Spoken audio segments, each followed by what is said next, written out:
Hello বন্ধুরা, আসসালামু আলাইকুম। আমরা যারা বিকাশ অ্যাকাউন্ট ব্যবহার করি, তো বিকাশে যে লেনদেন করে থাকি, যে হিস্টোরিগুলা রয়েছে, বিকাশের যে ট্রানজাকশন আইডিগুলা রয়েছে, তো এই ট্রানজাকশন আইডিগুলো আমরা কিভাবে ডিলিট করব? অনেকেই কিন্তু এখানে আমাকে কমেন্টস করে এই বিষয়ে জানতে চাচ্ছে।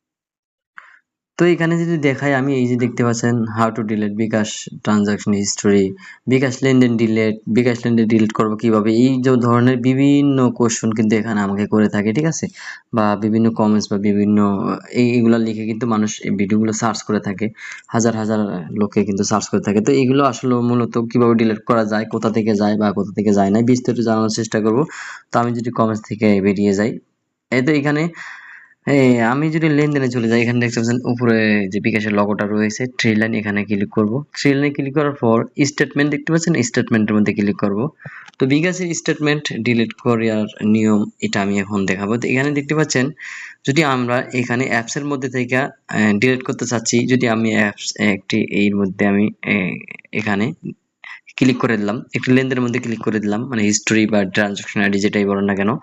তো এখানে ক্লিক করে দেওয়ার পর এখানে এরকম কোনো রকম এই জায়গায় কোনো রকম ডিলেটের অপশন নেই, বা যদি আমি চেপে ধরে রাখি তাও কিন্তু এখানে কোনো রকম কোনো অপশন নেই।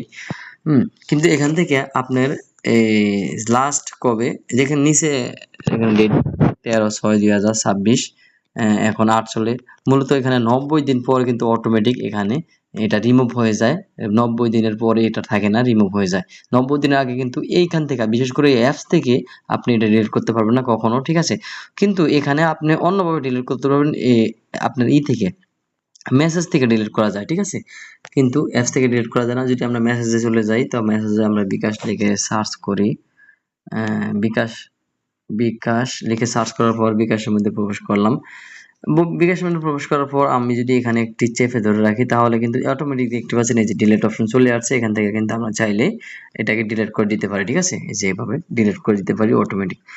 তো অ্যাপস থেকে আপনার নগদ যে মেসেজের অ্যাপটি আছে, মেসেজ থেকে কিন্তু যেকোনো অ্যাকাউন্ট, মানে আপনি যেকোনো মেসেজ ডিলিট করতে পারেন, কিন্তু আপনি এই অ্যাপসের মধ্যে থেকে, বিকাশ অ্যাপসের মধ্যে থেকে কখনো আপনি ডিলিট করতে পারবেন না। সেখান থেকে অটোমেটিক চলে যাবে 90 দিনের মধ্যে। আশা করি ভিডিওটি বুঝতে পেরেছেন। অনেকে কিন্তু কমেন্টস করে থাকেন এই বিষয়ে, এবং কি অনেকে সার্চ করে থাকেন ভিডিওগুলো।